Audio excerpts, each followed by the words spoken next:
Hi guys. Okay, so I wrote this story. It's called The Importance of Love, and it shouldn't be too long. I don't know. Hopefully, I can get it in just one or two videos. I'm just gonna go ahead and read it, and we'll go from there. Imagine being a small child so full of love, a gift given to you directly from God, knowing it was always a gift to be shared with the world, never knowing why, just the innocent desire to make people smile. And imagine being that same child after a couple years of undeserved violence, guilt, and shame, not ever knowing any other healing but the physical. Still its desire to love. But now there's these cracks in her heart, and now the need to cover those cracks so she doesn't die in pain.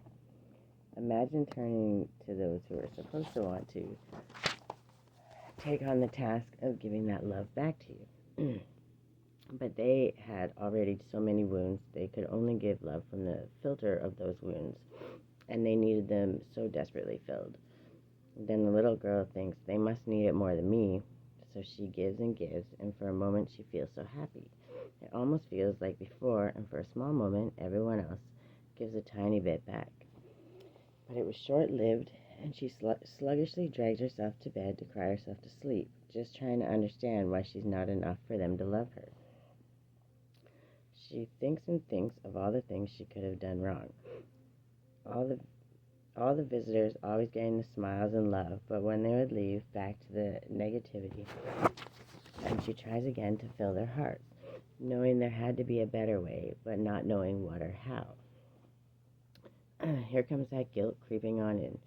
Why wasn't she smart enough to know? It must be because she is always the hassle child, always asking questions and coming up with ideas, only wanting to see true smiles and feel love again, returned. Now the shame begins to creep in and whisper, of course you're not enough. You're too broken to love. Just when that spark of hope flickers almost out, her mom gets her check, and for a moment there is happiness. Grocery shopping with mom, and we get to spend some time instead of just chores. Immediately we are told no to anything we wanted. There isn't enough. So around 10 or so, the kids decide to get a paper route and mow lawns and rake leaves and shovel driveways. Turns out they're pretty good at it, too. So they give most to mom and stash the rest for a weekly adventure to the mall and matinee. When they gave it to mom, she gets so happy and wants to go to bingo and make more money. Of course, the inquisitive girl asks a couple questions, and mom gets angry. The argument that wasn't supposed to be an argument ends with the girl trying to explain she wasn't trying to make her angry. The stomach pains get more harsh as she takes on more guilt and shame for crying, only the crying hurts so bad it racks her entire body with pain until she vomits until her throat is bloody and her body is weak. Her mom darts out to avoid any of the guilt or shame, and the little girl is left to clean her own mess and gets scorned by her brother for making mom so mad. Again, those cracks get a little wider, and defeat and exhaustion kicks in. She goes to her cocoon and heals enough to try again tomorrow.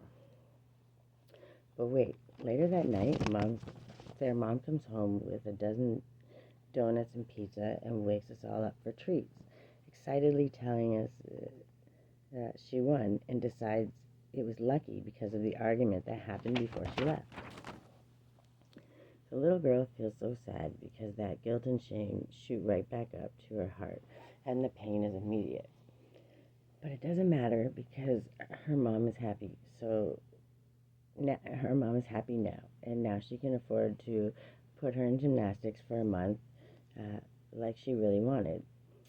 So it was worth it, and maybe, just maybe, she could get really good at something. They couldn't compare her with her older brother, and she did. She got really good and almost got to go to meet and compete. Her mom would tell her, you could do anything you put your mind to. And for a short time, that small flicker of flame starts to burn again. This weird unknown feeling creeps up, and it feels so good, almost like that love feeling. It's been so long since she's felt that. just use that to fill those cracks, and for a while she believes she has the answer. All the small pains didn't matter anymore. The excitement of the competition kept the other pain from creeping in. The night before the meet, the girl gets food poisoning from dinner and never gets to go to the meet, and ends up at the hospital needing fluids and stuff. Now, the accumulation of the despair, pain, guilt, and shame because she failed everyone and missed her only opportunity to feel that ever so missed feeling of love. A few days go by and she feels better physically. But the sadness of the missed opportunity and the shame of not having the fee and failing the team was too much to bear. So she just says she didn't like it anyway, and her mom gets happier. Still, she wonders if her mom still hates her for ruining her marriage. It wasn't said too often, only when the little girl would get too happy or bold. The next month, the check comes in. Her mom decides she's going to make more and go to bingo. But she can't go without the lucky fight. That was the only reason she won. So the girl takes the emotional upset till mom leaves and manages to hold the vomit in till she gets to the bathroom. And her mom left happy, so her brother wasn't upset at her. So it was finally something she was getting better at. So if she could just figure out how to fill those cracks and holes in her heart with all that other pain, it would make them also happy with her. It was something she could gauge and get better at. For a while, it fills the void, and she thinks she's got it figured out. And every time any of those feelings tried to creep their way up, she would just force them down. But that anger would sometimes push back so hard, eventually she would scream back at her mom all the things she did to hurt her. But it wasn't until 6 drinks in, 13 and almost drunk, but so angry, any poison to throw back at her mom would do. The next day, those ugly shame and guilt and despair would try to creep on up. But the young girl would do what she did best and force it into the new cracks in her heart from having to see the pain she created on her mom's face. By about 15, the young girl wanted to be numb and fight anyone and everyone who looked her way. Anyone except her mom, of course. Until one day, she watched her mom reefing the hairbrush through her little sister's hair, and when she cried in pain, her mom hit the youngest on top of the head 4 or 5 times really hard. So being the protector, she grabbed her mother's arm and said, "Don't ever do that again," or she would break her nose. By the end of that school day, her uncle came to the house and used the one thing she wanted so bad as the excuse for coming and said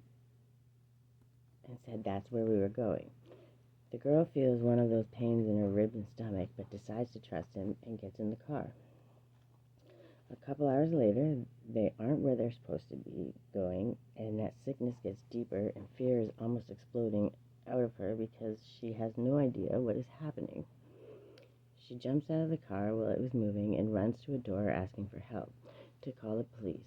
And after many hours of waiting at the police station, she learns her mom had signed custody of her to her dad, who was not often in her life at all.